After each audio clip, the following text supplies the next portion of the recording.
오늘도 주님의 전에 거룩한 전에 기쁜 발걸음을 허락하신 하나님께 감사를 드립니다.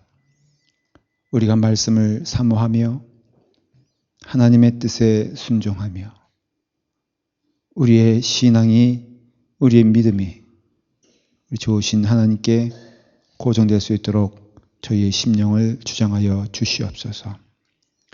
이 귀한 밤이 복된 밤이 되게 하시고 하나님의 말씀으로 인하여 기뻐하며 즐거워하는 은혜의 시간 될 수 있도록 축복하여 주시옵소서.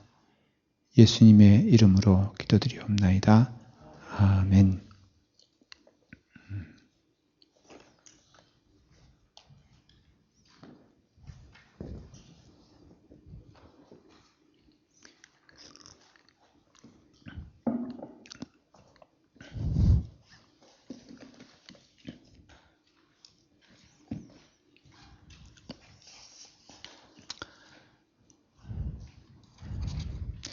이제 오늘부터 저희가 무엇을 할 것인가? 사도신경을 하게 됩니다. 여러분들 기억하시다시피 저희가 그동안 배웠던 내용 여러 가지가 있지만은 특별히 이 사도신경이라 하면은 좀 세 가지를 생각해야 되는데, 하나는 십계명을 우리가 기억해야 되고, 또 하나는 주기도문을 기억해야 되고, 그 다음에 오늘부터 우리가 말씀을 나누게 되는 사도신경을 기억해야 됩니다. 그래서 우리가 주기도문은 했죠? 기억나십니까? 사도신경도 했죠? 지금 무작정 네 하신 분은 어디서 들어서 그러신 건지. 사도신경 안 했어요? 그럼 뭘 했습니까? 십계명 했어요. 그래서 이제 그 십계명 그리고 주기도문을 했기 때문에 이 사도신경을 하면은 여러분들이 그 믿음의 축에 있어서 초대교회 때부터 내려온 귀한 신앙의 전통을 다 배운 겁니다. 믿음 생활에 있어서 그 배우는 축이라고 하면은 말씀드린 대로 십계명, 그 다음에 주기도문, 그 다음에 사도신경, 이 세 가지를 계속해서 반복하여서 교육을 시켰고, 이 세 가지 틀에서 꼭 전수되고 이게 전달되고 믿음의 전통이라면요, 이 세 가지를 말하는 것이. 조금 단순화시켜서 말을 하면은 초대교회 전통을 이어받아서 성경의 전통이죠, 그것은. 그래서 성경의 전통을 이어받아서 초대교회를 통하여서 또 교회의 전통을 통하여서 또 종교개혁의 전통도 마찬가지예요. 그리고 또 우리까지 오기까지 우리가 이 세 가지 사도신경, 십계명, 주기도문을 꼭 외우고 배우고 이해하고 설교하고 그랬어요. 그러니까 우리가 이것을 회복하는 것은 대단히 오늘날에 있어 특별히 현대교회에 있어서 방향성에 대해서 생각을 할 때 교회가 어느 방향으로 나가야 되느냐 하면 하나님의 말씀으로 나가야 되는데, 그 하나님의 말씀의 구체적인 것이 사실은 이 세 가지에 포함되어 있다 말해도 과장된 얘기가 아니라 하는 것이죠. 그래서 우리가 이 세 가지 가운데 오늘은 이제 사도신경을 우리가 배우게 됩니다. 그 사도신경은요, 초대교회 때부터 세례받기를 원하는 사람에게 가르치는 첫 번째 내용이었어요. 그러니까 세례받기를 원한다 하는 것은 교회로 들어온다 그런 뜻이거든요. 믿음을 갖는다 그런 뜻이거든요. 그러한 믿음을 갖고 신앙의 길을 가는 가운데 있어서 반드시 세 개는 가르쳤어요. 십계명, 그리고 뭐라고요? 주기도문, 그리고 사도신경이에요. 십계명은 쉽게 말하면 구약의 전통이라고 할 수 있지만은 초대교회가 구약의 전통을 부인하지 않았습니다. 그럼으로써 우리가 이 세 가지, 또 루터, 칼빈, 뭐 이렇게 종교개혁자들 통해서도 사실은 말씀을 회복한다 했을 때 그것은 물론 원론적으로는 성경의 말씀을 회복하는 것이지만 그 점에 있어서는 강조하고 또 교육시키고 싶었던 것이 뭐냐면 세 가지예요. 그만큼 신앙이 흐트러진다면 세 가지가 흐트러진 것을.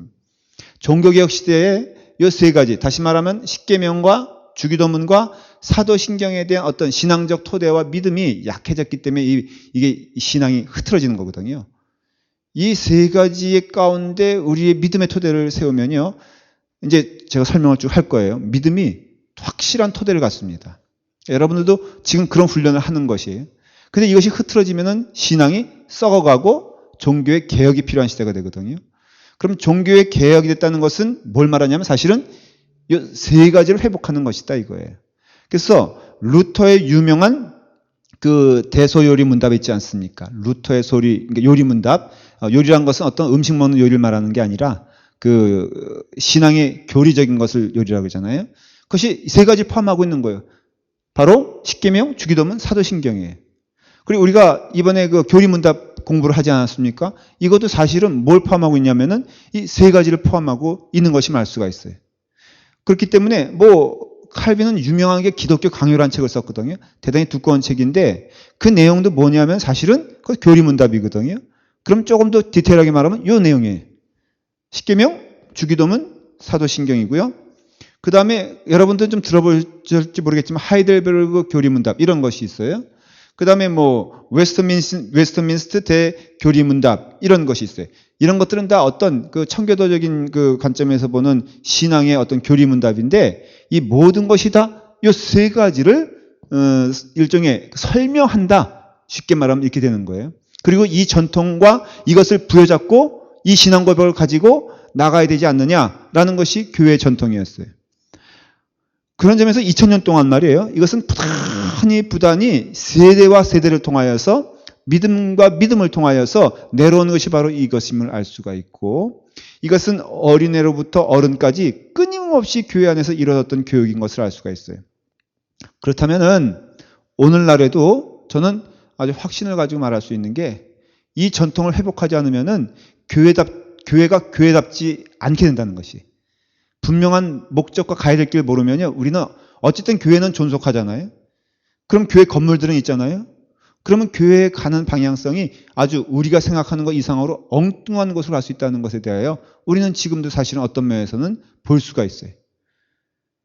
그럼 우리가 어떻게 해야 되느냐? 이것을 회복해야 되는 것이 십계명의 신앙, 그 다음에 주기도문의 신앙, 그 다음에 사도신경의 신앙을 회복하고 그러려면 어떻게 해야 돼요? 배워야 되죠.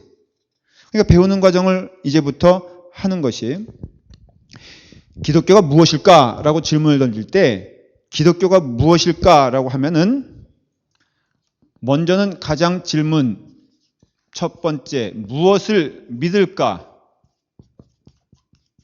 가고요.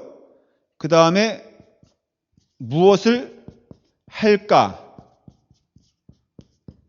그거고 그 다음에는 무슨 꿈, 어떤 비전을 가지고 나가야 될 것인가? 이 세 가지 질문에 답을 해야 돼요. 우리는 무엇을 믿습니까? 하나님을 믿죠? 그러나 이것이 교리적인 문답, 다시 말하면 신앙 훈련적인 어떤 교육적인 차원에서 질문을 던지면은 뭐라고 대답해야 되냐면은 무엇을 믿을까? 사도신경을 믿습니다. 무엇을 할까? 십계명을 하는 겁니다. 여러분들은 제가 아마 몇 번에 걸쳐서 말씀을 드렸을 거예요. 어떤 비전과 어떤 신앙의 소망을 가지고 살아갈까? 주기도문적인. 자, 여기서는 주기도문의 키포인트는 하나님의 뜻이 이 땅에 이루어지는 것이에요. 그렇죠? 그러니까 우리의 비전은 뭐가 돼요? 하나님의 뜻이 이 땅에 이루어지도록 우리를 도구 삼아야 되는 것이에요. 무엇을 할까? 간단해요. 하나님을 사랑하고 이웃을 내 몸과 같이 사랑하라. 이러면 되는 거예요. 그러니까 행하는 문제는 사랑으로 귀결되는 거죠. 이게 어디 나와요? 십계명에 나오잖아요. 우리는 배웠어요. 그래서 1계명부터 4계명까지는 하나님에 대한 5계명부터 10계명까지는 인간에 대한 이웃에 대한 것을 얘기하고 있죠. 그럼 무엇을 믿을까? 믿음의 내용은 무엇으로 채워져야 되느냐? 사도신경으로 채워지는 것이에요. 그래서 우리의 신앙 고백은 다 어디에 들어있냐면은 사도신경에 들어있다라는 것이에요. 그렇기 때문에 사도신경은 우리에게 믿음에 대한 얘기를 하고 있고 십계명은 우리에게 신앙인으로서 살아가야 될 윤리적인 것을 말해주고 있으며, 주기도문은 우리가 가져야 될 비전과 꿈과 뜻이 무엇인가를 우리에게 보여주게 되죠. 이러한 신앙의 태도로 말하게 되었을 때 사도신경은 우리 신앙의 핵심이 되어야 되고요.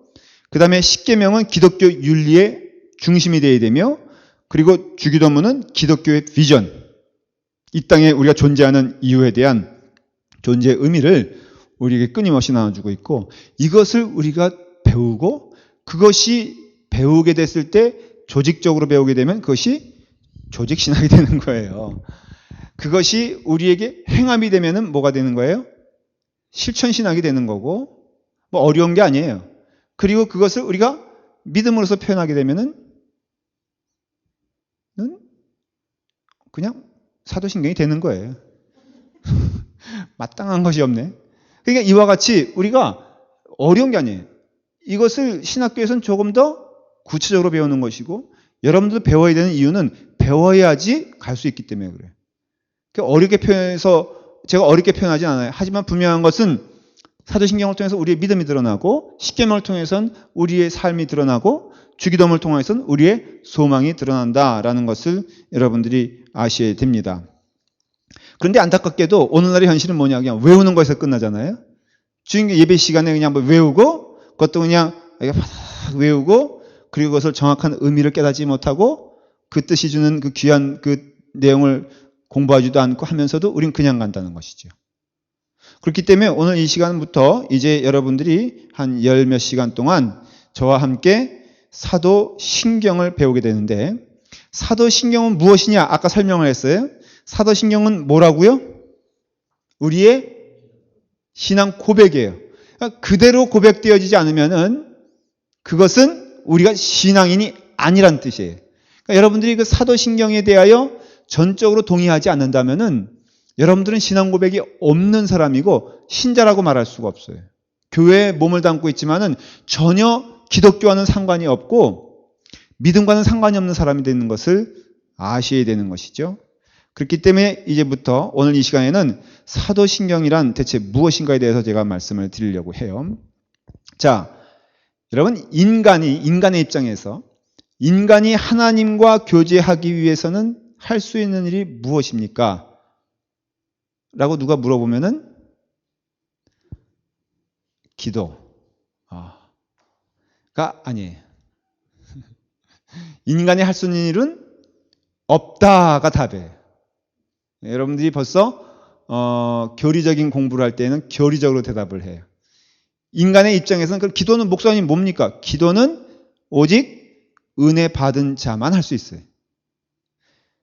기도는 쉽게 말하면 구원 받은 자만 할 수 있어요. 그 신비를 우리가 알아야 돼요. 목사님 그럼 뭐 좀 이상합니다. 아니 그럼 어떻게 사람들이 구원 얻습니까? 구원은 오직 하나님의 은혜로 얻어요. 물론 우리가 그 모양적으로는 다양하게 다가오기 때문에 혼동이 돼요. 예를 들어서 누가 나를 전도하잖아요. 그럼 전도하면 내 마음 가운데 뜨거운 마음이 생겨가지고 그 사람의 음성에 반응하니까는 그 다음에 내가 막 하나님께 부르짖어 기도하니까는 마치 내가 그것을 듣고 감화 감동을 받아서 내가 스스로 나아갔다고 생각하지만 성경은 그렇게 말하지 아니하고 그를 보내신 이는 누구시다? 하나님이시고 그를 통해서 복음을 전하게 하시는 이도 하나님이시고 내 마음에 감동을 주시는 이도 하나님이다라고 말을 하잖아요. 그러니까는 우리가 누구를 통해서 은혜를 받더라도 그 사람에게 감사할 필요는 없는 거예요. 하나님이 우리에게 은혜를 주셨고 그 사람을 보내주셨기 때문에, 그렇기 때문에 인간이 하나님과 교제할 수 있을까라는 질문에는 철저히 우리는 아닙니다라고 대답해요. 그게 왜 그러냐? 성경이 그렇게 돼 있어요. 성경을 보면은 우리는 하나님 앞에 기도할 존재도 못하고 부르짖을 수도 없으며 스스로 하나님께 나아갈 수 있는 존재가 아니라는 것을 아주 분명히 말해주고 있고, 오직 하나님의 은혜로 독생자 예수 그리스도를 이 땅에 보내주시어 우리를 먼저 사랑하시고 먼저 구원하여 주셨기 때문에 우리가 지금 이 자리에 구원의 자리에 서 있다고 했을 때 인간이 하나님과 더불어 교제할 수 있어서 할 수 있는 일이 무엇이냐라고 질문하면은 우리는 아닙니다. 우리는 못합니다. 우리는 그럴 수 없습니다. 그렇다면은 하나님이 인간과 교제하기 위해서는 어떻게 해야 돼요?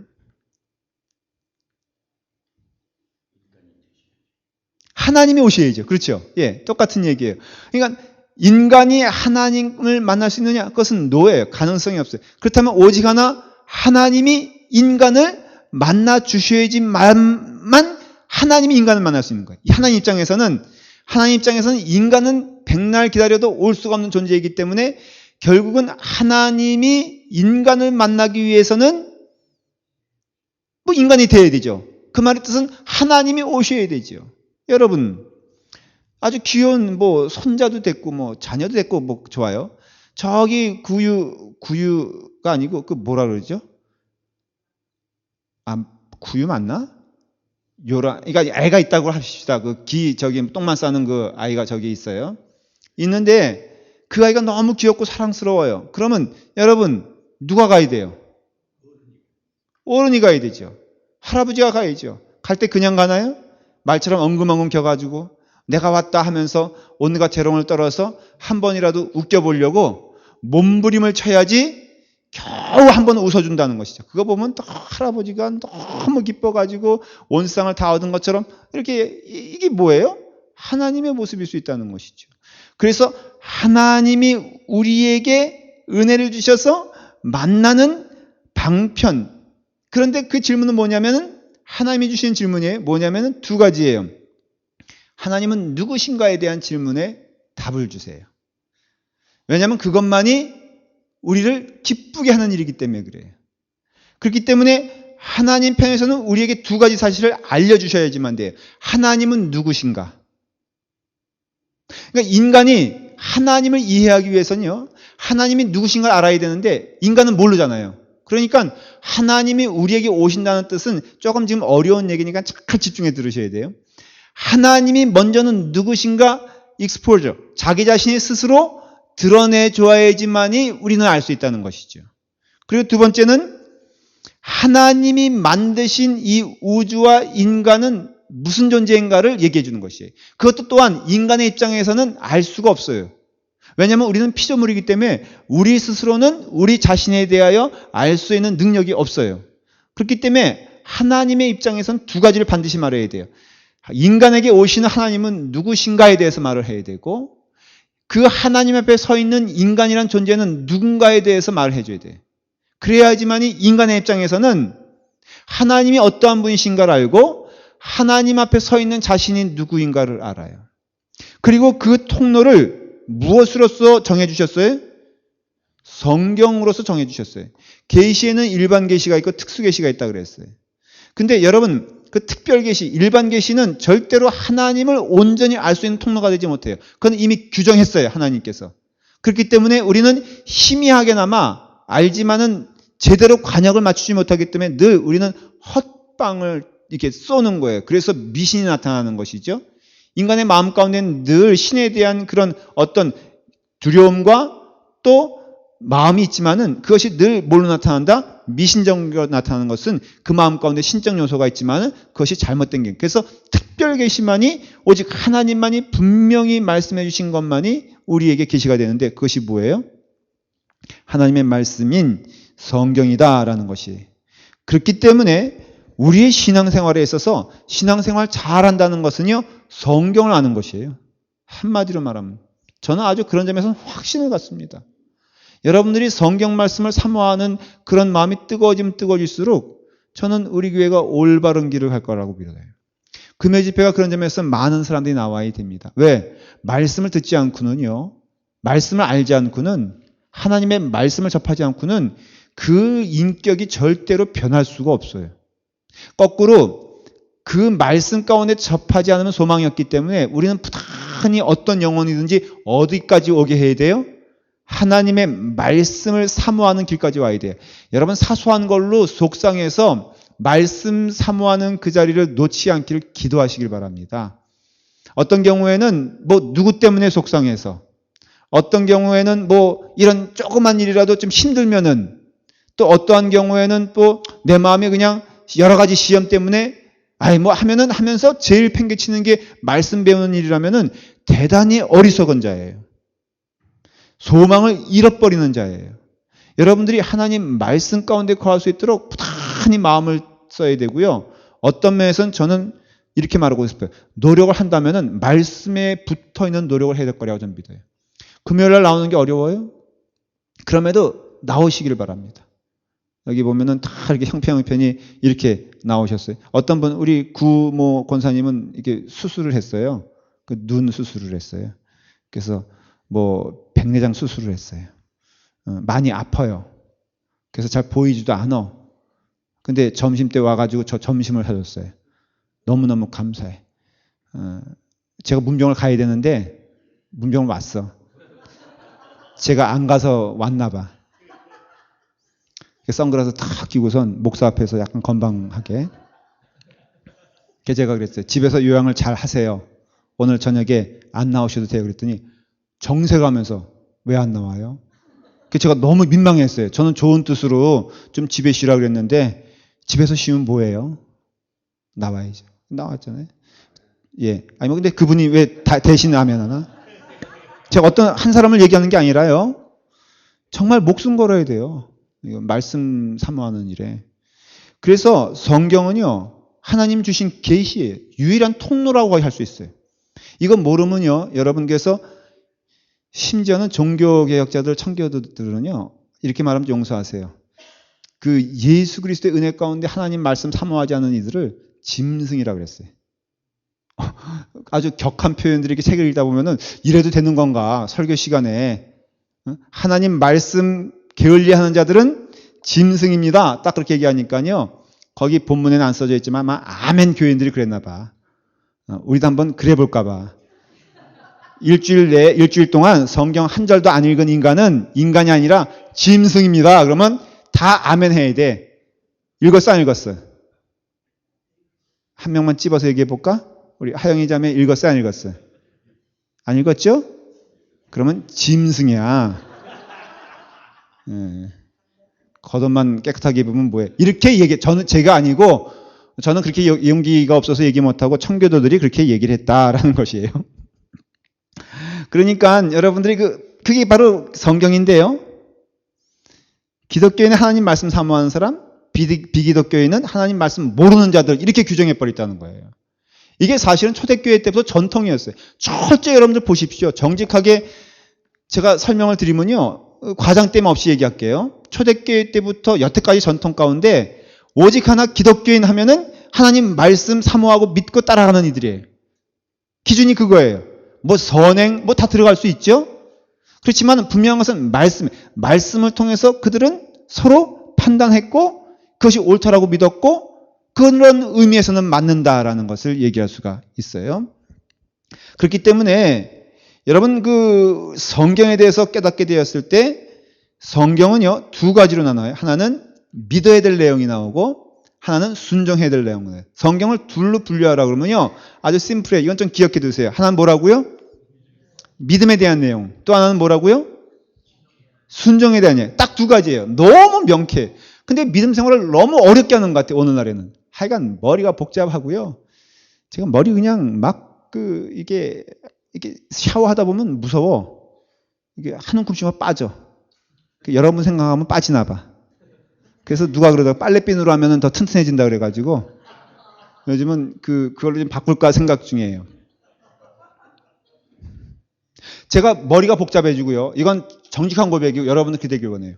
목회가 복잡해지면요. 딱 저는 단순하게 생각을 해요. 하나님이 기뻐하시는 일이 무엇일까?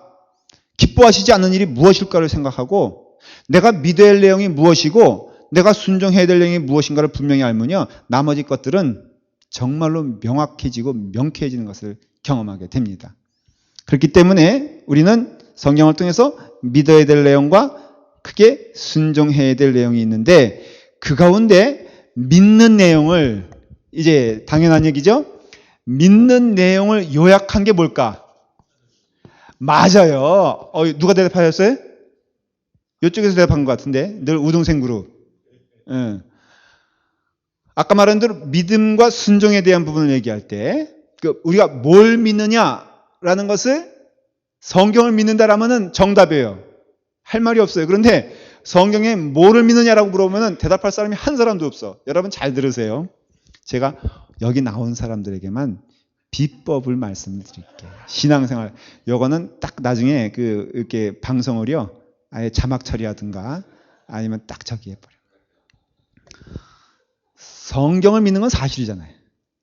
근데 성경 내용은 뭐 창세기도 있고, 뭐 출애굽기도 있고, 모세도 나오고, 다윗도 나오고, 바울, 왜 이렇게 복잡한 거야? 레위기 가면은 뭐 저기 족보도 나오고, 마태복음도 족보로 시작하고, 누가복음도 족보로 하니까는 이게 무슨 내용인지 모른다 그럴 땐 사도신경을 살짝 외우면요, 그게 성경의 써머리야.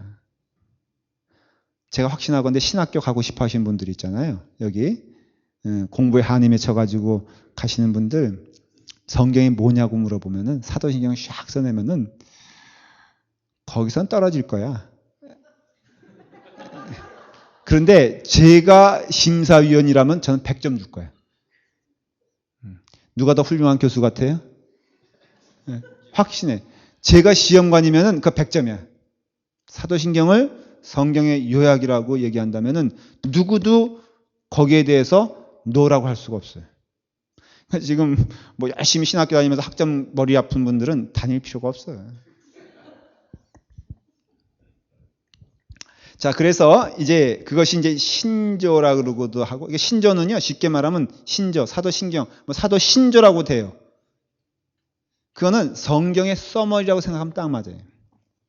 왜 여러 가지 신조를 말하냐면요, 사실은 하나만 있는 건 아니에요. 초대교회 때부터 전통적으로 초대교회 교부들은요, 이런 형태, 우리가 말하는 사도신경의 그런 고백 형태지만 초기 형태, 이런 것들을 뭐라고 불렀냐면은 진리의 기준, 교회의 기준, 뭐 신앙의 기준, 이런 식으로 불렀어요. 그리고 그 신조를 만들어서, 그때는 사도신경이란 이름이 아니었죠. 그렇지만 이렇게 초기 신조, 그 초대교회 때부터 나오는 그 신조를 통해서 사용하고자 하는 세 가지 목적이 있었는데, 첫째는 세례 지원자를 교육시키는 교재로 사용했어요. 두 번째는 세례 지원자의 신앙 공적 고백으로 사용했어요. 그러니까 그것을 가리키고 그것을 외우게 하고 그 다음에 대중 앞에서, 그러니까 신자들 앞에서 그것을 고백하는 신앙 고백용으로 사용했다는 것이. 그 다음에 세 번째 아주 중요한 또 요소가 있는데, 그것은 이단 판정으로 사용했어요. 그러니까 우리가 초대교회도 이단의 요소들이 굉장히 많았다는 것을 알 수가 있지 않습니까? 그런 어떤 이단적인 그런 요소에 있어서 무엇이 이단이고 무엇이 정통인가? 오늘날도 마찬가지예요. 우리가 무엇을 믿고 가며 무엇을 믿지 않아야 되는가? 성경의 기준이 무엇이고 성경의 기준에 벗어나는 것이 무엇인가를 무엇을 통해서? 신조라는 것을 통해서 가르치고 교회 공적 교리로 삼았다라는 것을 알 수가 있어요. 그래서 신조는 그 당시에 세 가지 정도가 생겨나는데, 뭐 듣기만 하세요. 이거는 그렇게 뭐 많이 마음에 안 써도 돼요. 첫째는 사도신경이 있고요. 그 다음에 니케아 신조가 있고, 이것은 325년 컨스탄틴 대제가 이제 기독교를 선포한 후에 그 다음에 공식적인 회의를 통하여서 만들어진 그 컨스탄틴노플에서 만들어진 그 신경이 있는 신조가 있는데, 그것을 니케아 신조라 그래요. 그 다음에 451년도 정도에 칼케톤이라는 공회에서 하나의 신조를 만들었는데, 칼케톤은 신조라 그래요. 내용이 많이 유사해요. 근데 그 역사에 있어서 제일 첫 번째가 사도신경이에요. 사도신경은 2세기부터 시작해서, 사도신경은 2세기에 처음 이렇게 공식적으로 이제 아까 뭐 초대교회에 있어서 어떤 신앙 고백, 세례 이런 것들을 통해서 이제 2세기의 형태가 만들어졌고요. 그 다음에 이것이 쭉 이어져서 8세기에 우리가 쓰는 사도신경 고백이 만들어졌어요. 그동안 쭉 수정되어 오면서 이 시기를 거치면서 우리가 지금 쓰고 있는 사도신경은 언제다? 8세기 정도에 만들어진 것임을 알 수가 있어요. 그래서 이 사도신경은 사실은 교회가 만든 것이에요. 성경에 뭐 이게 있느냐라고 물어보면은 십계명과 주기도문과는 틀려요. 십계명은 출애굽기 20장과 신명기 5장에 나와 있고, 주기도문은 마태복음 6장과 누가복음 11장에 나와 있어요. 분명히 나와 있어요. 그렇기 때문에 그건 누구도 토를 달지 못해요. 근데 도전을 하는 게 늘 사도신경이에요. 사도신경이 대체 성경에 있느냐 없느냐 이거예요. 없거든요. 그렇기 때문에 사도신경은 우리의 교회 전통으로 받아들일 수 없다라고 얘기하는 경우도 있어요. 그러나 그렇지 않아요. 사도신경은 이단과 말한 대로 이단과 정통, 참신앙과 그렇지 않은 신앙을 분별해주는 잣대가 되고, 그런 점에 있어서는 사도신경은 성경의 요약이라고 할 수 있어요. 그렇기 때문에 비록 사도신경은 성경에 기록되어 있는 것이 아니지만은 성경의 모든 뿌리를 다 규합하여 고백하는 내용이기 때문에 그 뿌리가 바로 무엇이다? 성경이다라는 것을 알 수가 있어요. 자, 근데 우리는 고백하는 이 내용을 뭐라고 부릅니까? 사도신경이라고 부르죠. 이것은 역사적으로 교황 시리키우스라는 사람이 있어요. 그 시대에 오간 서신 가운데 처음으로 사도신경이라는 내용이 나와요. 그렇다면은 교회 2세기 때 이후부터 어느 시점에서 우리가 고백하는 이 사도신경이 이름이 뭘로? 에피술은 뭐예요? 제자란 뜻이거든요. 크리드 하면은 신경이에요. 우리의 신앙 고백을 말해요. 그러니까 제자들의 신앙 고백 이래가지고 불리어진 것을 알 수가 있어요. 그래서 실질적으로 그 구전에 내려오는 전설을 보면요. 그 심블로란 사람 설교가가 근데 이것을 어거스틴이 그렇게 썼다라고 잘못 오해를 해요. 어거스틴이 인용했다 그러는데 그 심블로의 설계집에 보면은 이런 예화가 나와요. 이제 예수님이 이렇게 승천하신 다음에 제자들이 두려운 마음에 그 기도처에서 함께 성령을 받기 위해서 기도를 시작했거든요. 그러니까 성령이 임했잖아요. 그 성령이 임하게 되었을 때 예수님의 12 제자들이 한마디씩 했다는 거예요. 돌아가면서. 근데 베드로가 뭐라고 했냐면은 전능하사 천지를 만드신 하나님 아버지를 내가 믿사오며 하고 한마디를 탁 던졌어요. 그랬더니 옆에 있던 안드레가 질수가 있어. 그 외아들 우리 주 예수 그리스도를 믿사오니.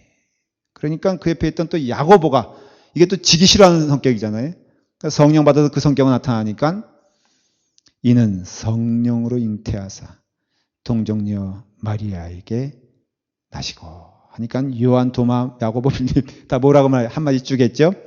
이제 제일 우리가 알지 못하는 마띠아란 막내 제자가 다 했거든. 그러니까는 마지막 말 한마디 영원히 사는 것을 믿사옵나이다. 그러니까 마가의 다락방에서 어떻게 했다?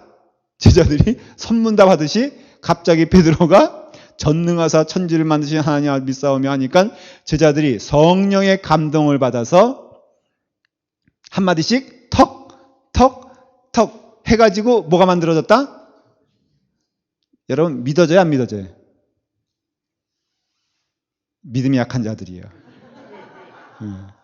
근데 사실이 아닌 걸로 판명이 됐어요.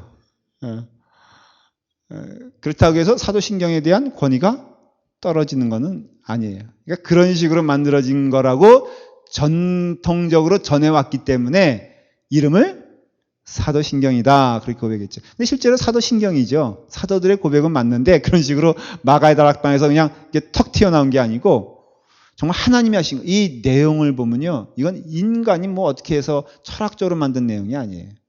하나님이 우리에게 주시고자 하는 메시지를 아주 정확하게 담고 있다는 것을 이제부터 며칠 동안 계속 매일 모이면은 열 며칠 동안 여러분 매일 모이고 싶죠? 언제나 큰 소리로 정말 목사님 너무 일찍 끝나요. 11시까지 했는데 너무 일찍 끝나서 너무 아쉬워요. 좀 더 했으면 이런 얘기가 좀 들려왔으면 좋겠어. 아멘도 안 하고. 이게 이제 점점 세례식 때 사용했다고 그랬잖아요. 그래서 세례식 때는 처음에는 문답으로 사용했어요. 이런 거예요. 예를 들어서 이건 초대교회 때부터 이제 로마 교회로 옮겨오면서 전통이 돼서 한 내용들이에요. 실제적으로 이제 부활절 아침 되면 이제 세례를 주거든요. 그러면 문답이란 걸 하잖아요. 우리가 문답을 이런 식으로 했어요. 당신은 전능하신 아버지 하나님을 믿습니까? 라고 집례자가 물어보면은 네, 믿습니다. 라고 고백했어요. 그 다음 이런 거예요.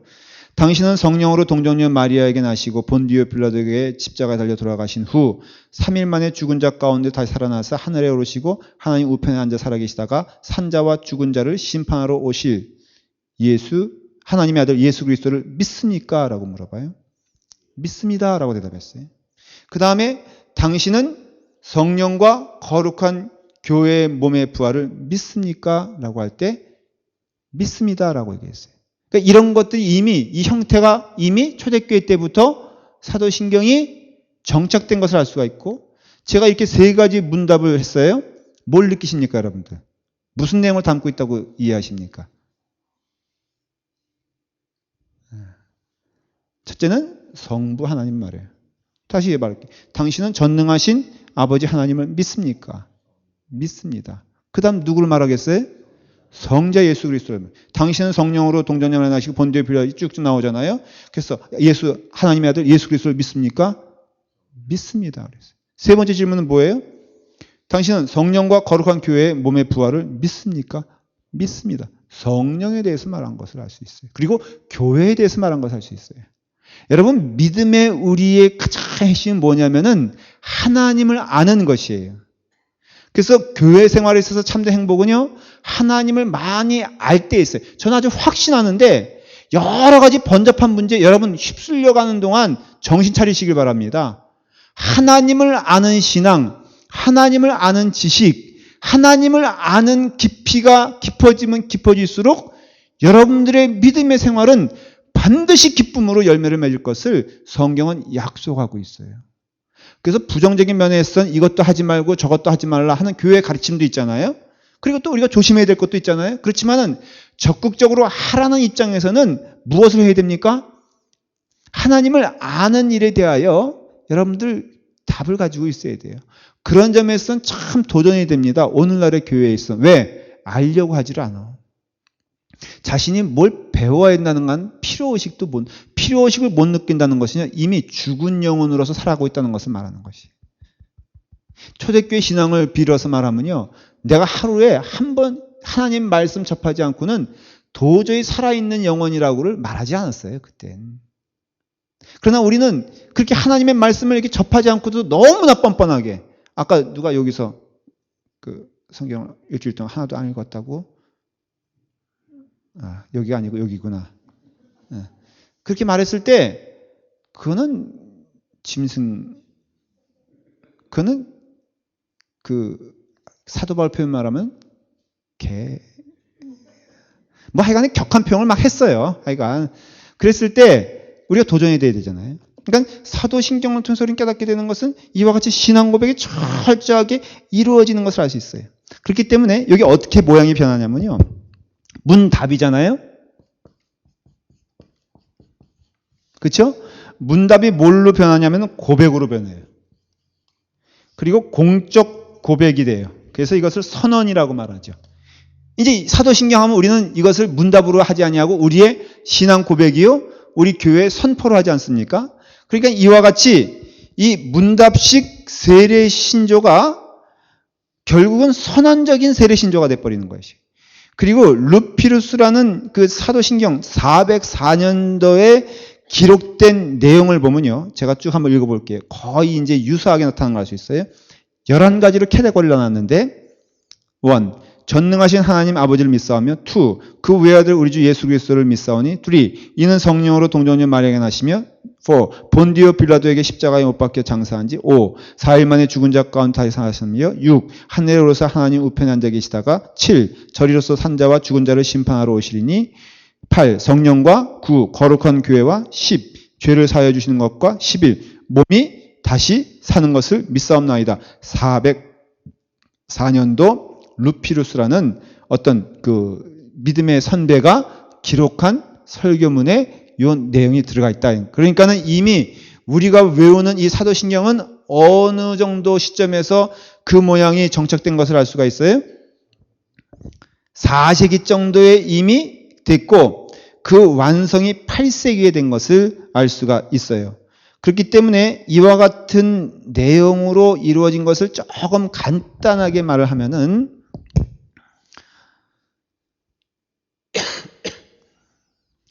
아까 번호를 말했잖아요. 그런 분류들을 하면은 한 1번부터 8번까지는 1번하고 8번부터 12번까지는 성부 하나님과 성령 하나님에 대해서 얘기한 것을 알 수가 있고, 그 다음에 2에서 7까지는 성자 하나님 예수 그리스도에서 말한 것을 알 수 있어요. 자, 그러면 여러분 분량적으로 어디가 많습니까? 3부로 나누면은 1부는 성부 하나님, 2부는 성자 하나님, 3부는 성령 하나님을 말한다면은 그 분량에 있어서 가장 많은 부분이 어디예요? 성자 하나님을 알 수가 있잖아요. 그러니까 성자 하나님에 대한 신앙 고백이 뚜렷한 것이 기독교예요. 그래서 기독교예요. 예수 그리스도 종교라는 것이죠.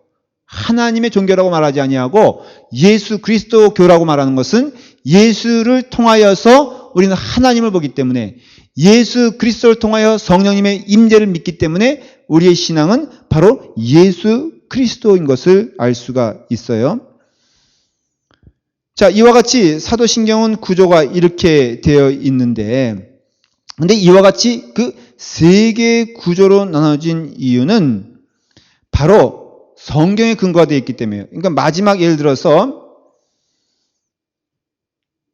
마태복음 28장 18절 20절에 뭐라고 고백되어 있냐면은 그러므로 너희는 가서 모든 민족을 제자 삼아 아버지와 아들과 성령의 이름으로 세례를 주고 그랬거든요. 그러니까 이게 중요한 게 뭐냐면 세례를 준다라고 할 때는 누구의 이름으로? 아버지, 아들, 성령의 이름으로. 그래서 사도신경이 나온 거예요. 왜냐하면 사도신경의 초창기 가장 첫 번째는 무엇을 위해서 만들어졌다고? 세례자의 신앙 고백이 있게끔 만들어졌는데 그 세례는 누가 주느냐? 성부 하나님과 성자 하나님과 성령 하나님의 이름으로 주기 때문에 그들의 신앙 고백은 반드시 이 성부, 성자, 성령 하나님을 통하여 역사하시는 신앙을 고백했다는 것이죠. 이건 말한 대로 이단적인 요소는 뭐라고요? 이것을 함께 뭉뚱그려서 본질은 하나인데 나타나는 순간순간마다 틀린 것이라고 하는 양태론적인 어떤 그런 내용들을 얘기하는 무리들이 있었기 때문에 그런 것이에요. 그러니까 오늘날도 마찬가지예요. 이와 같이 신앙의 고백이 왜 중요하냐면요. 우리의 신앙은 성경을 근거로 하지 않으면은 절대 신앙이 아니거든요. 교회라고 해서 여러분들 잘 들어주십시오. 기억하십시오. 하나님의 말씀을 접하지 않고 믿음 생활을 할 수 있다는 것은 거의가 아니고 100% 불가능해요. 여러분들이 하나님의 말씀을 그래서 상징적으로도 어떤 분은 그래요. 어떤 교회는 성경책 들고 오는 거 무겁지 않습니까? 집에 성경책 놔둬도 예배 드리는 데는 지장이 없습니다 하면서 이제 그렇게 다 띄워주잖아요. 우리도 보니까는 이렇게 여러분 성경 본문 우리가 띄워줍니까? 안 띄워줍니까? 그 심오한 뜻을 아세요 혹시? 왜 성경 본문만 써 있고 그 성경의 내용이 없는지? 그거는 성경책 들고 오라는 암시적인 뜻이거든요. 근데 정말 어떤 분들은 정말로 말 안 들어. 정말로 속상해. 예. 여기까지 와서도 불이 나게 찾아다녀. 뭐를? 성경을. 그건 아닌 것 같아. 왜냐하면 이런 얘기를 하는 이유는 우리가 이와 같이 신앙에 있어서는 그런 어떤 신앙적인 고백을 해야 된다는 것을 알 수가 있고요. 그런 점에 있어서는 사도신경은 굉장히 정확한 교리적인 것을 얘기해 주는데 아까 말한 대로 1항목이 있고 2부터 7항목이 있고 8에서 12항목이 있다면 나중에 8세기 이후에 만들어진 사도신경은 대략적으로 12항목 정도로 나눠지게 됩니다. 그래서 여러분들이 한 12번 넘게 이제 말씀을 같이 나누게 되는 이유가 그래서 그래요. 그런데 이 가운데 2에서 7은 누구라고요? 예수 그리스도를 말했잖아요. 1항은 구약의 요약이에요. 요약. 한마디로 창조주 하나님에 대해서 말씀하고 있어요. 그리고 2항부터 7항까지는 사복음서와 신약의 사도행전의 내용을 요약했다고 할 수 있어요. 이것은 여러분들 기억 못하셔도 그냥 이렇게 이해되시면 돼요. 그리고 8장부터 12장까지는 그 나머지 서신서와 교회죠. 그 다음에 마지막 종말적인 신앙을 말해주고 있어요. 그러면 이게 이 사도신경에다 뭐를 요약하고 있다는 걸 알 수 있어요? 성경 전체를 요약하고 있고 이것을 세 단어로 말하면 창조, 구원, 그 다음 뭐겠어요? 종말, 이렇게 나눠지는 것이. 그래서 하나님께서 창조하신 창조의 세계를 1번의 질문을 통해서 얘기해 주고 있고, 그 다음에 구원에 대하여 예수 그리스도를 통한 구원을 2부터 7까지 말해주고 있고, 8부터 12까지는 부단히 종말을 향하여 나가 있는 공동체를 얘기해 주고 있는 것이, 신앙 고백을 얘기하는 것이. 그렇기 때문에 이와 같이 그 사도신경이 이제 사용되어지기 시작하는데, 여러분 사도신경을 외우지도 못하고 믿지도 못하면 세례를 주질 않았어요. 초대교회부터는. 그래서 우리도 좀 그런 점에서 도전이 돼야 돼. 여러분들 세례 받을 때 사도신경을 통해서 고백을 했습니까? 하는 질문에 여러분들은 예라고 대답을 해야 돼요. 왜냐하면 세례 문답집 자체가 그것을 요약한 것이기 때문에. 그렇다면은 자 보십시오. 그것이 몇 년 걸렸냐면요. 이런 모든 과정. 그러니까 사도신경을 통해서 세례 훈련을 받는데 몇 년 걸리는지 혹시 아시는 분 있으세요? 들어보신 분? 멀티플 퀴즈를 할게요. 1시간, 10일, 1년, 3년. 이 4개 가운데 답이 있어요. 질문이 세례를 받는데 세례받는 교육의 기간. 이 사도신경을 중심으로 교육을 받는데 세례자가 이제 세례를 받겠다고 고백할 때 세례를 위한 교육의 시간을 초대교회 때 얘기하는 거예요. 1시간, 10시간, 10일, 1년, 3년. 1년 한번 손 들어보세요. 10일 손 들어보세요. 1시간, 그럼 3년. 예. 이게 알아서 든 게 아니라 알 리가 없지.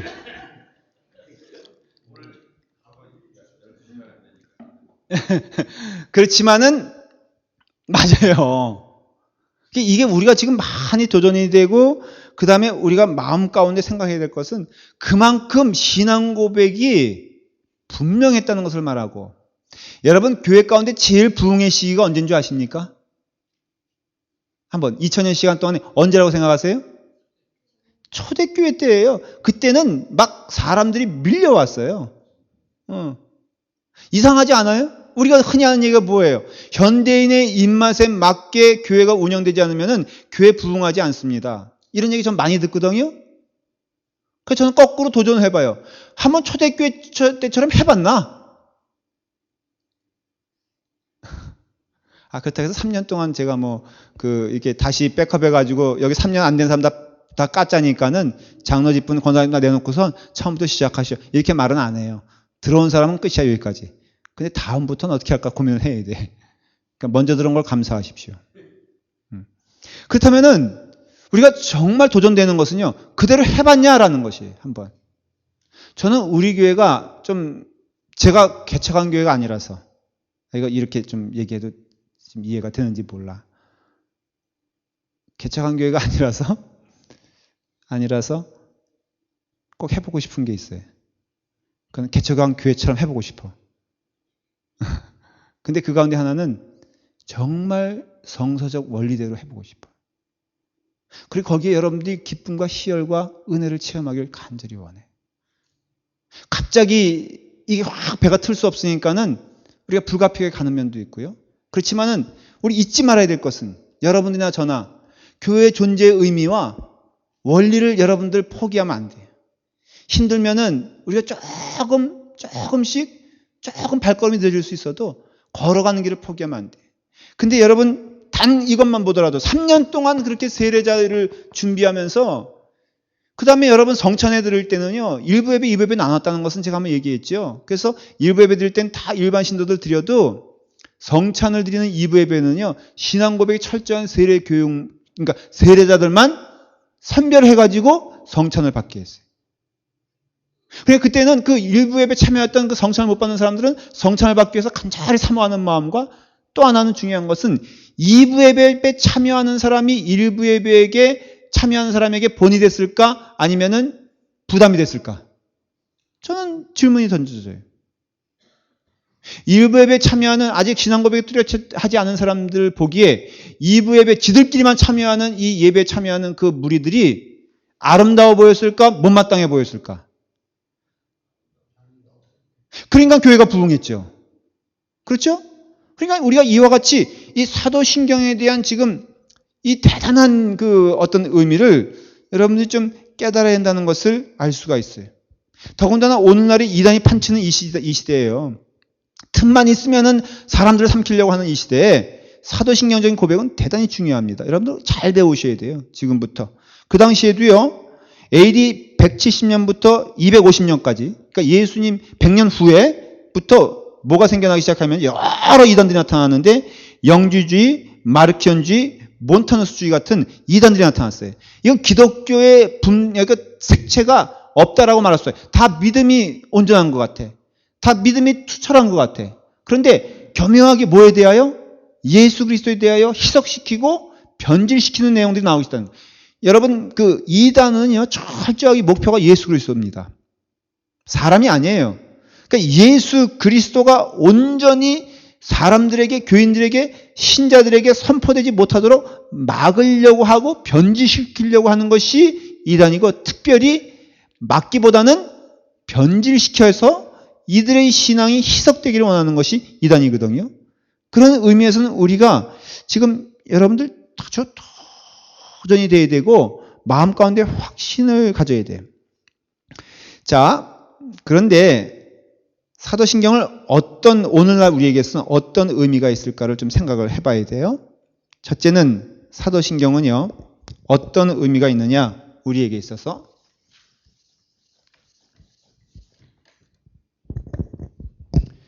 첫째는 성경 공부의 열쇠를 제공합니다. 오늘은 서론 시간이기 때문에 여러분들이 이렇게 많이 기억하지 않으셔도 그냥 이런 내용이 있다는 것만 기억하시면 돼요. 자, 우리가 믿어야 될 내용이 교리입니다. 잘 들으세요. 우리가 교리 공부 많이 했잖아요. 그건 교리는 뭐라 그랬어요? 우리가 믿어야 될 내용을 말하는 것이에요. 그 다음에 성경은 또 뭘 말하고 있냐면 행해야 될 내용을 말하고 있어요.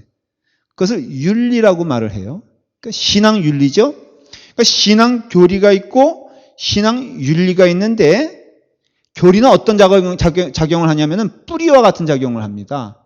그리고 윤리는 드러나는 나무와 열매 같은 작용을 해요. 그래서 그 교회가 참 교리적으로 올바른 뿌리를 가지고 있다라고 했을 때 그때 나타나는 증거는 뭔지 아십니까? 제가 물어볼게요. 우리가 교리적인 면에서는 투철해지길 바라죠. 튼튼한 뿌리가 있길 바라죠. 아이들 보니까 막 그 교리적인 공부 막 하고 외우고 그러니까는 여러분들 애들이 어때요? 상당히 아름다워 보이죠? 그거 혼동하면 안 됩니다. 만일에 아이들에게 온전한 교리가 임한다면은 그 아이들이 착해야 돼요. 그 길로 가야 돼. 보여지는 것은 그거예요. 제잘제잘 참새처럼 외우는 것이 아니라 그 삶에 있어서 그것이 뿌리가 되면요. 반드시 거기에서 시간이 좀 걸리지. 그렇지만은 시간의 문제일 뿐 거기서 뭐가 돼야 돼요? 열매가 나와야 돼. 그래서 예를 들면은 이제 저기 뭐 애들이 많이 있잖아요. 그러면 정말 교리적인 교회는 사과가 딱 하나 있는데 애가 둘이야. 그럼 어떤 현상이 일어나야 돼요? 네? 서로 안 먹는다. 그게 아니지요. 서로 먹여줘야지. 서로 먹여줘야지. 그래서 언니 먼저 드셔. 뭐 동생 먼저 먹게. 이게 아동부에서 일어나야 될 일이죠. 예은이하고 지은이 있잖아요. 한번 잘 보세요. 교리적인 애들은 집에서 소리가 나질 않아. 근데 외워도 그런 방향이 아니면은 가짜인 거예요. 그러나 분명한 것은 교리가 튼튼해지면은 신앙의 윤리가 튼튼해지는 것을 알 수 있어요. 초대교회가 그랬어요. 그들이 이런 신앙의 훈련을 잘 받으니까 그들이 세상에 나가서 보여지는 것이 가는 곳마다 환영을 받았어요. 그래서 예수쟁이란 말은요. 쟁이란 것은 전문가를 말하는 것이거든요. 물론 그 당시에는 그것이 놀림의 대상도 됐지만 두 가지 뜻으로 쓰였어요. 하나는 놀림의 대상이지만 두 번째는 존경의 대상이었고 두려움의 대상이었어요. 그러니까 오늘날의 예수쟁이란 말을 많이 씁니까? 안 씁니까? 안 써요. 왜? 그 주는 의미의 긍정적인 것을 알기 때문에 요즘은 예수장이라고 말 안 하고 뭐라고 말합니까? 개독교라고 말하잖아요. 그래서 개독교가 뭐냐라고 제가 한번 너무 화가 나가지고 물어봤어요. 그랬더니 친절하게 설명. 개같이 기어다니는 독종들. 어휴, 이게 개독교라는 거예요. 그래서 우리가 왜 그렇게 되었는가를 살펴보게 되었을 때 말씀이 여러분의 삶의 기초가 되지 않으면요, 우리는 늘 그런 도전을 받을 수밖에 없다라는 것을 알 수가 있어요. 교리 공부가 왜 중요하냐면요, 이유가 또 있어요. 여러분 숲을 봐야 되거든요. 나무를 보지 말고. 근데 성경을요, 만일에 많이 읽었다 할지라도 교리적인 수학처가 없으면은 여러분들은 늘 헤매고, 창세기 읽을 때는 출애굽기가 새로워지고요, 출애굽기 읽을 때는 시편이 새로워지고 하면서 매번 읽어도 무슨 내용인지 모르는 상태에서 읽는 경우가 많이 있는데, 이것에 대한 답은 무엇이냐면은 바로 교리 공부를 하면은 이와 같이 성경적 관점에서 우리에게 열쇠를 준다라는 것을 알 수가 있고요. 두 번째는 교리 공부, 사도신경을 말하는 거예요. 기독교의 세계관을 우리에게 말해준다라는 것이에요. 말한 대로 사도신경은요, 철저히 뭘 고백하고 있습니까? 하나님의 창조와 예수 그리스도의 구원과 성령님의 역사를 통한, 또 예수 그리스도의 재림을 통한 종말의 시간표를 우리의 마음 가운데 확실하게 심어준다는 것이죠. 그러면 우리가 지금 처한 시점이 어디 있는가를 사도신경을 통해서 알 수가 있어요. 어디에 있습니까? 우리는 창조와 구원 사이에 있습니까? 구원과 종말 사이에 있습니까? 구원과 종말 사이에 있죠. 구원과 종말 사이에 있는 이들에게 권고하는 하나님의 말씀의 성경이 있습니까? 없습니까? 있죠. 특별히 누가 그것을 말씀하셨습니까? 예수님께서 말씀하셨어요. 예수님의 예화의 3분의 2는 천국에 대한 것이며, 그것은 다른 말로 하면은 종말에 대한 것임을 알 수가 있어요. 근데 그 내용을 크게 두 가지로 요약을 하면 이겁니다. 첫째는 준비해라 하는 것이에요. 준비해라. 두 번째는 뭡니까? 시간은 영원하지 않다는 걸 말했죠. 그러니까 예수님의 비유의 종말론적인 관점을 두 가지로 말한다면은, 첫째는 준비하라는 것이고, 두 번째는 시간이 많지 않다. 너희들이 생각하는 시간만큼 많지 않다라는 것에 대하여 세월을 지내면 지낼수록 우리는 고백하게 돼요. 여러분, 저는요, 이제는 이런 것을 생각을 좀 합니다. 시간이 굉장히 빨리 가는 존재구나 하는 것을 생각을 하게 돼요. 우리 젊은 사람도 어때요? 우리 진성 형제는 한 20대 조금 넘어갔으니까는 어떻습니까? 시간에 대한 관념이. 됐습니다. 감사합니다. 우리 이거든 장로님은 어떠십니까? 시간 70마일로 가죠. 너무 빠르죠. 한 일은 있어요, 없어요? 근데 할 일은 많고 시간은 없고 실패한 인생이네. 그러니까 이걸 보고 배우라 이거예요. 근데 우리가 정직한 고백에 그래. 시간이 없어요. 여러분들이 지금 행해야 될 것, 투자해야 될 것이 무엇인가를 잘 생각해 보세요.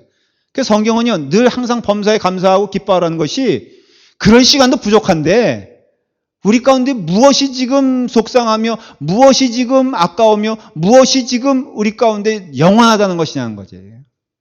그거 아닌 거거든요. 그러니까 우리는 지금 구원과 종말의 중간에 살고 있는 우리에게는 집중적으로 성경에서 말하는 것이 뭐냐면은, 때가 악하니라. 시간을 아껴 하나님의 뜻을 행하고 준비하는 일에, 저는 그래서 늘 요즘 강조하는 게 뭐냐면은, 여러분들이 하나님 나라에 갈 나라, 그 나라에서 하나님께서 세마자고 할 때 여러분 대체 무엇을 가지고 세마하겠습니까? 이렇게 물어보니까 어떤 분이 그러더라고요. 목사님, 그런 설교 안 했으면 좋겠어요. 그래서 왜요? 그랬더니, 아니 교회에 오면은 좀 기분이 좋아지고 즐거워야 되는데 목사님 설교 들으면요, 아우, 어느 게 오라요? 여러분, 그런 영적 부담감을 가지고 있는 건 축복인 줄 믿으시길 바랍니다. 그리고 만일에 그 영혼이 하나님의 길을 가는 자라면은 그 말씀을 들을 때 기쁠 거예요. 확신을 해요, 제가. 그 말씀에 숨고 싶으니까는 그 마음이 부담스러워지는 것이. 그러면 그건 하나님께 주시는 은혜요, 회개의 기회인 줄 믿고 감사하시길 바랍니다. 여러분, 영혼이 기뻐진다는 것은요, 하나님의 뜻을 행할 때 기뻐지는 것이지 내 마음에 위로받아 기쁜 것은 아니라는 것을 깨닫지 못하는 것이에요. 그냥 와가지고 엔터테인먼트처럼 한 3, 40분 그냥 이렇게 즐기다가 모르겠어요. 그게 하나님의 뜻인지 아닌지 모르겠지만 조심스럽게 말하지만 저기 크리스탈 그 수정교회인가? 거기 가니까 분위기 보니까 진짜 아름다워. 막 천사가 날아다니고요. 저도 가서 봤죠. 그걸 제가 그렇게 뭐 부정적으로 보는 거 아니에요. 그러나 그것만 있으면요, 여러분 망합니다. 그러니까 우리도 은혜 가운데 찬송도 부르고 뭐 여러 가지 하지만은 분명한 것은 이런 관점, 기독교 세계관에 대해서 분명한 답을 가지고 있어야지 된다라는 것이에요. 그 다음에 세 번째, 이건 굉장히 중요한 것인데요. 우리 신앙인의 신분증은 곧 뭐냐? 사도신경이에요. 이 말의 뜻은 뭐냐면은 여러분들의 신앙을요, 사도신경을 통해서 점검을 해보라는 것이에요. 그래서 그대로 그것이 아멘이면 여러분들은 신앙적인 면에서는 큰 잘못 없이 가고 있는 것이에요. 자, 한번 외워볼까요? 첫째, 전능하사 천지를 만드신 하나님 아버지를 내가 믿사오며. 여러분 믿으십니까? 그러면 천지를 지신 하나님이 불꽃 같은 눈초리로 우리를 보고 있다는 것도 믿으세요? 제가 부득불 세상 소식도 좀 알아야 되니까 이제 인터넷 신문을 잠깐 봤더니요, 일어나서는 안 될 일이 일어났어. 여학생 둘이요, 돈다발을 주순 거야. 세운상가에서. 근데 캐시야, 캐시. 그러니까 아무도 몰라.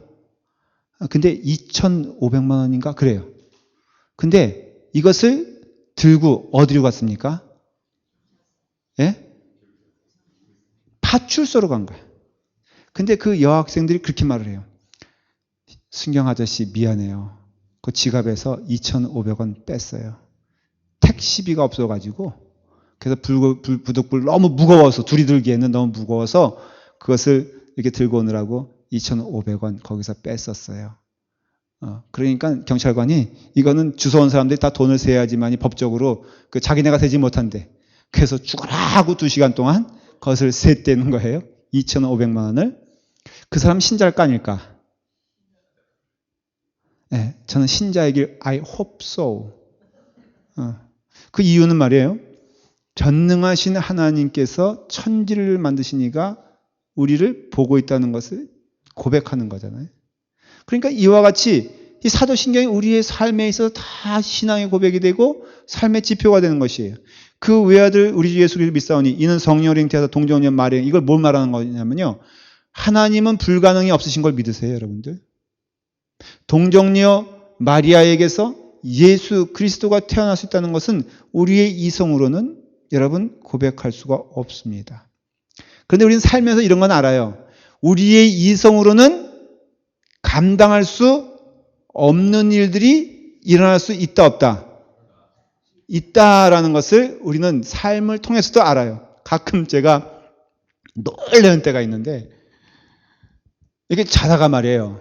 자다가 어떻게 보면 뒤척이다가 확 뒤척였는데 눈을 딱 떠보니까 거기에 이만한 얼굴이 여기 있는 거예요. 그게 누구겠어? 그렇죠. 그럴 때 전 너무 깜짝 놀라. 이 여인이 나의 여인인 거에 대해서는 제가 이성적으로나 논리적으로나 경험적으로는 설명이 되질 않아. 그 여인이 나의 부인인 거에 대해서 저는 하나님의 놀라우신 은혜와 섭리를 경험하게 되면 하나님을 믿지 않을 수가 없다라는 것이, 여러분들은 여러분들 나름대로 고백이 있겠죠. 그러니까 이와 같이 다 이거예요. 사도신경의 모든 내용, 십자가에 못 박혀 죽으시고 한 것은 그 십자가는요, 나를 위하여 몸 바쳐 죽으신 하나님을 믿는 거거든요.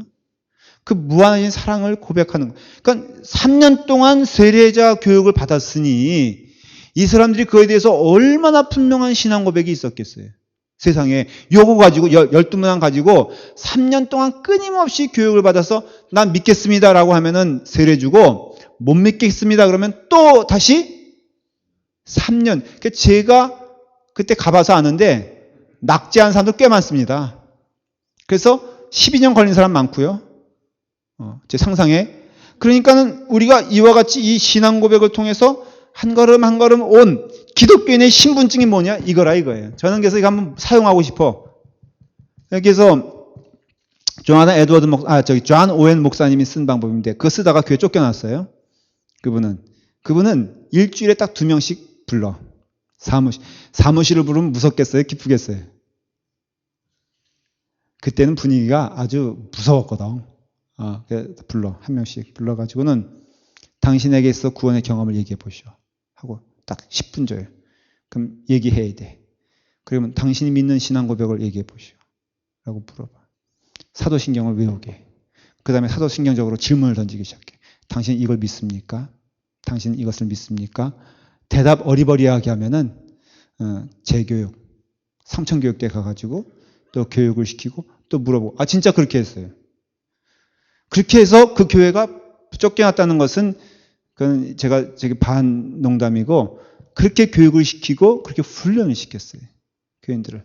그래서 사도신경이 신앙인의 신분증과 같은 역할을 했다라는 것을 초대교회 때부터 마틴 루터, 그 다음에 이렇게 요한 종교 개혁자들, 청교도자들, 신앙의 뿌리를 통해서 이렇게 와서 지금까지 온 것인데 이 운동이 어느 때 멈추게 되냐면 19세기 초부터 멈추기 시작해. 그러니까 19세기 초부터 어떤 무브먼이 벌어지기 시작하면 신앙의 대중화가 이루어지기 시작해. 그 뜻은 뭐냐면은 우리는 은혜로 구원받은 사람이요. 여러분들은 오직 주님의 축복 가운데 거하는 자들입니다. 긍정신학이죠.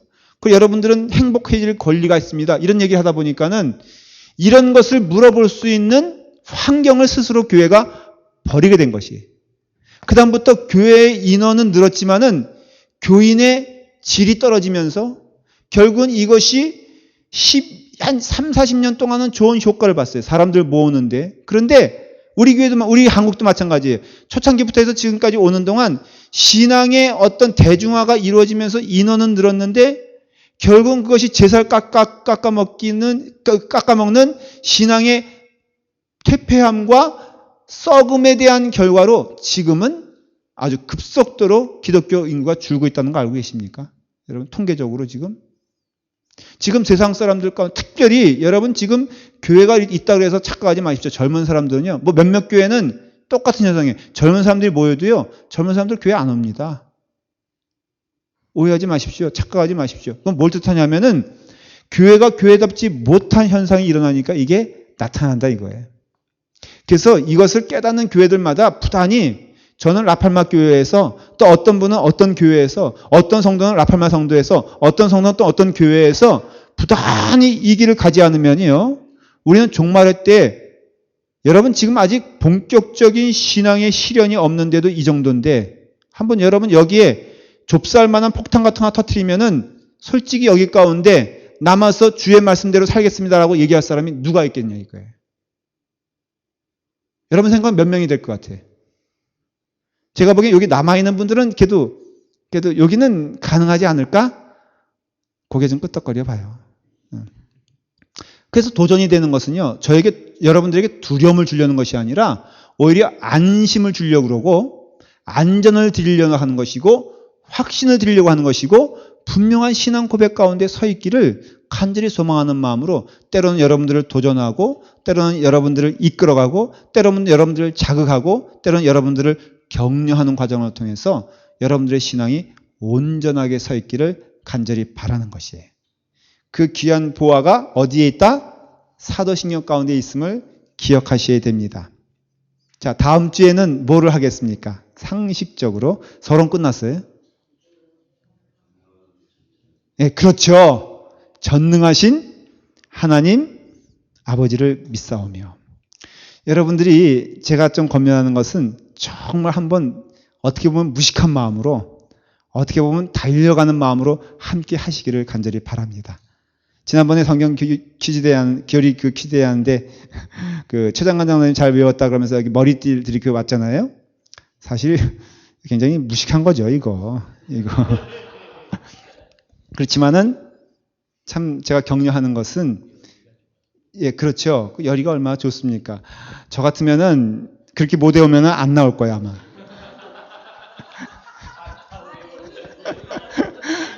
그러니까 본인은 다 외웠다고 생각했지. 근데요, 이게 놀라운, 여기 올라오잖아요? 그 이게 스팟라이트이 비추기 시작하면요. 저도 어떤 때는 그 블랙아웃 된다 그러잖아요. 하얗게 돼가지고 아무것도 생각 안 나. 한번 올라와 보시면 여기 와서 여기 벌벌 떠냐? 여기 와서 노래 부르는데 이렇게 뭐 중창단 8명 하는데도 한 명이 그렇게 벌벌 떠냐? 그 이유가 여기 올라와 보면요. 정말 무서운 것이 이곳입니다. 우리 이제 한 12주 정도 남아서 이제 함께 하는데 귀한 은혜가 있기를 간절히 바랍니다. 기도하겠습니다. 사랑해 주님 감사합니다. 주님의 은혜 가운데 우리로 하여금 하나님의 말씀을 사모하게 하시며 사도신경의 말씀을 통하여서 우리에게 귀한 신앙의 도전을 허락하여 주시니 감사합니다. 부족한 종을 통하여서 하나님의 말씀을 전하게 하시며 우리에게 때로는 도전이 되는 말씀이라 할지라도 책망으로 듣지 아니하고 하나님이 주시는 귀한 음성으로 들으며 열심을 다하여 하나님이 기뻐하시는 길을 갈 수 있도록 우리 라팔마 교우들을 축복하여 주시옵소서.